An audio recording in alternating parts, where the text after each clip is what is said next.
Assalamualaikum warahmatullahi wabarakatuh. Alhamdulillahirabbil alamin. Wassalatu wassalamu ala asrafil anbiya'i wal mursalin wa ala alihi washabbihi ajmain amma ba'du. Di sini saya akan memperkenalkan diri. Nama saya Akmal Hakim Atamimi. Saya dari kelas Jilaya 1D, kejurusan Hukum Pidana Islam. Saya akan menjelaskan pentingnya tauhid dalam kehidupan. Tauhid adalah sesuatu yang sudah akrab di telinga kita, namun tidak ada salahnya kita mengingat beberapa keutamaannya, karena dengan begitu bisa menambah keyakinan kita atau meluruskan tujuan sepak terjang kita yang selama ini yang mungkin keliru, karena melalaikan masalah tauhid akan berujung pada kehancuran dunia dan akhirat. Tujuan diciptakannya makhluk adalah untuk bertauhid. Allah Ta'ala berfirman, dan tidaklah aku menciptakan jin dan manusia melainkan supaya mereka menyembahku. Yaitu tujuan mereka kuciptakan adalah untuk aku perintahkan agar beribadah kepadaku, bukan karena aku membutuhkan mereka. Makna menyembahku dalam ayat ini adalah mentauhidkan aku sebagaimana ditafsirkan oleh para ulama salaf. Tujuan diutusnya para Rasulullah adalah untuk mendakwahkan tauhid. Allah Ta'ala berfirman, sesungguhnya telah kami utuskan kepada setiap umat Rasulullah yang mengajak sembahlah Allah dan tinggalkanlah tauhid. Tauhid adalah sesembahan selain Allah.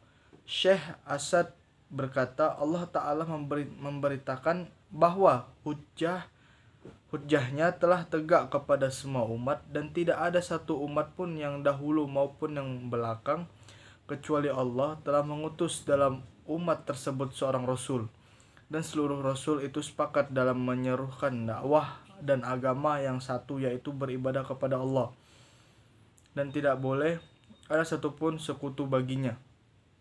Tafsir surah An-Nahl. Beribadah kepada Allah dan mengingat tauhid itulah hakikat makna tauhid. Tauhid adalah kewajiban pertama dan terakhir. Rasul memerintahkan para utusan dakwahnya agar menyampaikan tauhid terlebih dahulu sebelum yang lainnya. Nabi SAW bersabda kepada Muaz bin Jabal radhiyallahu anhu, jadikanlah perkara yang pertama kali kamu dakwahkan ialah agar mereka mentauhidkan Allah. Riwayat Bukhari dan Muslim. Nabi juga bersabda, barang siapa yang perkataannya terakhirnya la ilaha illallah, niscaya masuk surga. Riwayat Abu Daud, Ahmad dan Hakim, dihasankan Al-Albani dalam Irwaul Ghalil. Tauhid adalah kewajiban yang paling wajib. Allah berfirman, sesungguhnya Allah tidak mengampuni dosa syirik dan Allah mengampuni dosa selain itu bagi orang-orang yang Dia kehendaki. An-Nisa ayat 116. Sehingga syirik menjadi larangan yang terbesar. Sebagaimana syirik adalah larangan terbesar, maka lawannya yaitu tauhid menjadi kewajiban terbesar pula. Allah menyebutkan kewajiban ini sebelum kewajiban lainnya yang harus ditunaikan oleh hamba. Allah Ta'ala berfirman, sembahlah Allah dan janganlah kamu menyekutukannya dengan sesuatu apapun, dan berbuat baiklah kepada kedua orang tua. An-Nisa ayat 36. Kewajiban ini lebih wajib daripada semua kewajiban, bahkan lebih wajib daripada berbakti kepada orang tua. Sehingga seandainya orang tua memaksa anaknya untuk berbuat syirik, maka tidak boleh ditaati. Allah berfirman, dan jika keduanya orang tua memaksamu untuk mempersekutukan aku dengan sesuatu yang tidak ada pengetahuan tentang itu, maka janganlah kamu mengikuti keduanya. Surah Luqman ayat 15.